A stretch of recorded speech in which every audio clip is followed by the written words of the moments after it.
అందరికీ నమస్కారం. ఈరోజు పార్లమెంటులోని 129 రాజ్యాంగ సవరణను ప్రవేశపెట్టింది. జమిలీ ఎన్నికలు అనేవి అదేంటి ఒకే దేశం ఒకే ఎన్నిక అన్న పేరుతోటి పెట్టి ఉన్నది. దీనిపైన అసలు జమిలీ ఎన్నికల్లోని జరుగుతున్నటువంటి పరిణామాలు ఏంటి, జమిలీ ఎన్నికలు వస్తే ఎవరు బాగుపడతారు, రాజకీయంగా దేశం బాగుపడుతుందా, అసలు రాజకీయ నాయకులు బాగుపడతారా, లేదు అనుకుంటే ప్రజలు బాగుపడతారా, ప్రజలకు ఏదైనా లాభం చేకూర్చే అవకాశం ఉన్నదా ఏంటని ఇదన్నింటిపైన అసలు జమిలీ ఎన్నికల్లోని జరుగుతున్నటువంటి బిల్లు పార్లమెంట్ లో ప్రవేశపెట్టినటువంటి గవర్నమెంట్ జాయింట్ పార్లమెంట్ కమిటీ అక్కడ జేపీసీ కూడా రిఫర్ చేసింది. సరే, ఈ బిల్లు మొత్తం మీద ఏం జరగబోతుంది ఏంటనేది మనతో మాట్లాడడానికి ఒకే దేశం ఒకే ఎన్నిక అనే నినాదం వచ్చింది. ఈ నినాదంలోనే వచ్చినటువంటి పదమే జమిలీ ఎన్నికలు. ఈ జమిలీ ఎన్నికలపైన మనతో మాట్లాడడానికి బండారు రామ్మోహన్ రావు రాజకీయ విశ్లేషకులు ఉన్నారు. సార్ చెప్పండి, అసలు జమిలీ ఎన్నికల్లో ఏంటి, అసలు పరిణామాలు ఏంటి, ఏం జరుగుతున్నాయి? ఈ రోజు పార్లమెంట్ లో ప్రవేశపెట్టింది, పార్లమెంట్ నుంచి అక్కడి నుంచి జేపీసీకి కూడా రిఫర్ చేసింది. ఏమంటారు దీనిపైన? మీరు ఈ చర్చలో ముఖ్యంగా ఈ ఒకే దేశం ఒకే ఎన్నిక అనేది సాధ్యమవుతుంది అనుకుంటున్నారా, కాదంటారా? చెప్పండి సార్. నమస్కారం. భారత పార్లమెంట్లో ఈరోజు జమిలీ ఎన్నికల బిల్లును ప్రవేశపెట్టడానికి ఓటింగ్ జరిగింది. అందులో 249 మంది సభ్యులు ఈ బిల్లు ప్రవేశపెట్టడానికి అనుకూలంగా ఓటు వేశారు. 195 మంది సభ్యులు ఈ బిల్లు ప్రవేశపెట్టకూడదు అని ఓటేశారు. అంతకుముందు సుదీర్ఘంగా వరకు చెప్పారని అన్ని పార్టీలు అభిప్రాయం వ్యక్తం చేసి ఎన్డీఏ కూటమిలోని ముఖ్యంగా ప్రధానమైన పార్టీ బీజేపీ, అట్లానే తెలుగుదేశం, అట్లాగే నితీష్ కుమార్ పార్టీ మూడు కూడా అనుకూలంగా అనుకూలంగా మాట్లాడారు. ఇటు పక్కన ఇండియా కూటమిలోని అన్ని పక్షాలు ఆల్మోస్ట్ ఆల్ దీన్ని పూర్తిగా బిల్లును వ్యతిరేకించినాయి. కానీ ఆ మధ్యగా వాళ్ళందరూ అనుకున్నది ఏంటంటే, వెంటనే బిల్లు మీద ఓటింగ్ జరిగితే ఎట్లా 2/3 మెజార్టీ కావాలి కనుక మీ జేపీసీకి పంపితే బాగుంటుంది అనే మాట కొన్ని వ్యతిరేకించిన పక్షాలు కూడా సూచించినాయి. దానికి అధికార పక్షం అంగీకరించి స్పీకర్ ద్వారా జేపీసీకి పంపడానికి ఒప్పుకున్నా సరే మాకు బిల్లు ప్రవేశపెట్టడానికి అనుకూలంగా వ్యతిరేకంగా ఓటింగ్ జరుపుదాం, అది మూజువాణి ఓటు ద్వారా అంటే కాదని ప్రతిపక్షాలు దాన్ని వ్యతిరేకించింది. డివిజన్ అంటే ఓటింగ్ కోరింది. దాంతో ఫస్ట్ ఇవాళ భారత పార్లమెంట్లో కొత్త పార్లమెంట్లో మొట్టమొదటిసారి ఎలక్ట్రిక్ ఓటింగ్ ద్వారా దీన్ని తేల్చడానికి ప్రయత్నం చేసిండ్రు. కానీ ఇందులో కొన్ని ఇబ్బందులు వస్తే మళ్ళీ మీరు స్లిప్పులు కోరవచ్చు అని కూడా ఒక అమెండ్మెంట్ చేశారు. స్పీకరు ఆదేశం మేరకు లోక్సభ సెక్రటరీ ఈ ప్రకటన పూర్తిగా ఓటు ఎట్లా వేయాలి, ఏ రకంగా వేయవచ్చు అని వివరించారు. సుదీర్ఘంగా దాదాపు 5-10 నిమిషాలు వివరించారు ఆయన. తెలుగులో, మన హిందీలో, ఇంగ్లీష్లో 2 భాషల్లో వివరించారు. ఆ రకంగా అంటే వాళ్ళ ట్రాన్స్లేషన్ మిషన్స్ ఉంటాయి కనుక తెలుగు ఇతర భాషల్లో వాళ్ళు ఇంగ్లీష్లో మాట్లాడింది తెలుగులో వినొచ్చు, ఇతర భాషల్లో కూడా వినొచ్చు. కనుక అత్యాధునిక సౌకర్యాలతో కూడిన ఈ పార్లమెంట్ భవనంలో మొట్టమొదటిసారి ఎలక్ట్రానిక్ ఓటింగ్ జరిగింది.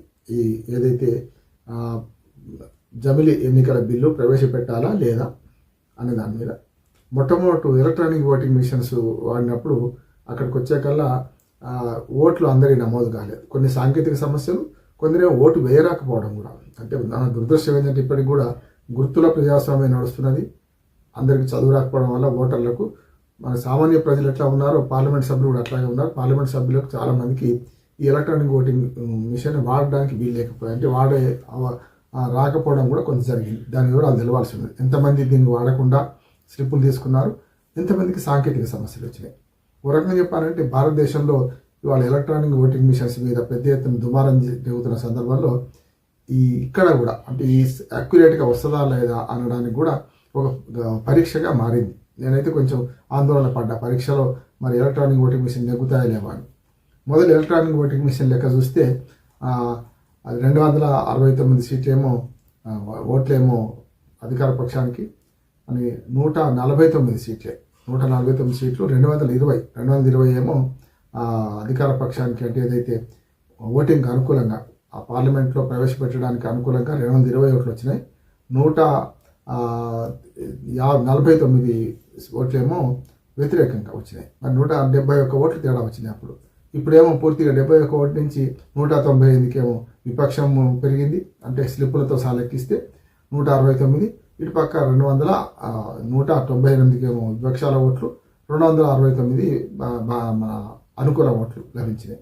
కనుక 69 ప్లస్ ఈ 2 అంటే 71 ఓట్లు ఆధిక్యత లభించింది. సేమ్ అదే అక్కడ అట్లయినా ఇట్లయినా ఒకే రకంగా ఆధిక్యత మాత్రం సేమ్ అట్లాగే ఉన్నది.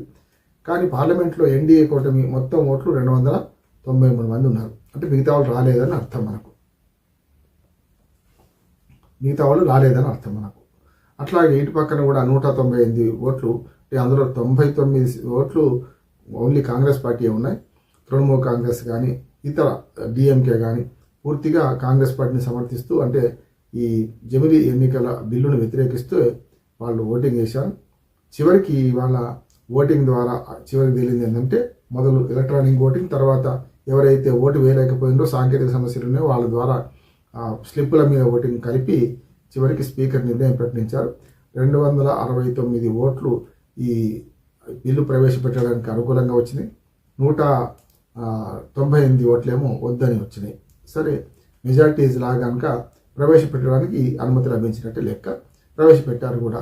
అర్జున్ సింగ్ మేఘవాల్ ఈ న్యాయశాఖ మంత్రి ఈ బిల్లును ప్రవేశపెట్టారు.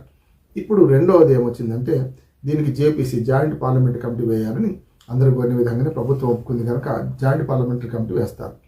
ఇందులో విధి విధానాలు ఎట్లా ఉంటాయంటే, మొదటిది జాయింట్ పార్లమెంటరీ కమిటీ వేయాలంటే మన మొత్తం పార్లమెంట్లో ఉన్న సభ్యుల సంఖ్యను బట్టి ఇది నిర్ణయం చేస్తారు. ఉదాహరణకు 20 మందితో పార్లమెంటరీ కమిటీ జేపీసీ వేయదనుకుంటున్నాయి. 20లో మెజార్టీ అంటే ఏ రేషియోలో అయితే ఈ ఎన్డీఏ కూటమి ఉంది, తర్వాత ఇండియా కూటమి ఉంది, ఇవి లెక్కించి ఆ పార్టీ బలాలను పార్లమెంట్లో ముఖ్యంగా లోక్సభలో వాళ్ళకున్న పార్టీ బలాబలాలను అనుసరించి ఈ జేపీసీలో సభ్యత్వం లభిస్తుంది. దీనికి అధికార పార్టీ సభ్యుడే సారథ్యం వహిస్తారు.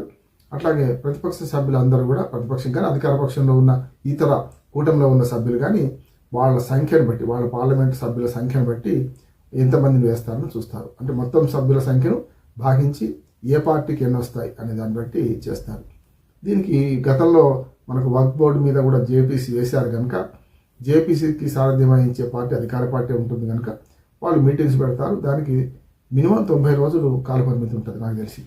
అంటే 90 రోజుల వరకు కాలపరిమితి ఉంటుంది. 90 రోజుల్లో సంప్రదింపుల ద్వారా జాయింట్ పార్లమెంటరీ కమిటీ సభ్యులు చర్చించి ఈ ఏదైతే జమిలీ ఎన్నికల కోసం బిల్లు ప్రవేశపెడుతున్నారో 10-12 రాజ్యాంగ సవరణలు చేయాల్సి ఉంటుంది కనుక ఆ రాజ్యాంగ సవరణలన్నీ కూడా 2/3 మెజార్టీతో చేయాల్సి ఉంటుంది. అంటే 167 మంది అనుకూలంగా ఓటేస్తే తప్ప అది పాస్ కాదు.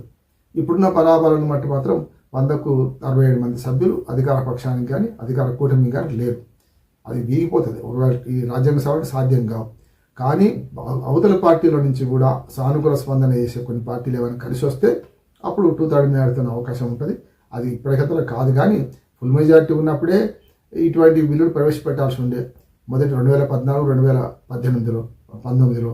కానీ ఇప్పుడు వీక్గా ఉన్న సందర్భంలో ప్రవేశపెట్టారు. ఏదైనా సరే తమ పంతం నెగ్గించుకోవడానికి ఈ ప్రయత్నం చేస్తున్నారు అనుకుంటున్నాను నేను. కనుక ఏదైతే ఇప్పుడు జాయింట్ పార్లమెంటరీ కమిటీలో దీనికి సవరణలు సూచించవచ్చు. 90 రోజులు సరిపోదు అని చెప్పి ఇంకొక 10 నెలలో 2 నెలలు పెంచుకోవచ్చు. జేపీసీ చైర్మన్కు సభ్యులందరూ అభిప్రాయం తెలుసుకున్న తర్వాత 90 రోజుల్లో పూర్తి అవుతాయా సంప్రదింపులు, తర్వాత అవుతాయా లీగల్ సమస్యలు ఎట్లా ఉంటాయి, ఈ తర్వాత బిల్లు ప్రవేశపెట్టిన తర్వాత 2/3 మెజార్టీతో గెలుతుందానే కదా అనేదాన్ని ఫస్ట్ ఇనిషియల్ స్టేజ్లో మాత్రం లోక్సభలో బిల్లు ప్రవేశపెట్టడం జరిగింది.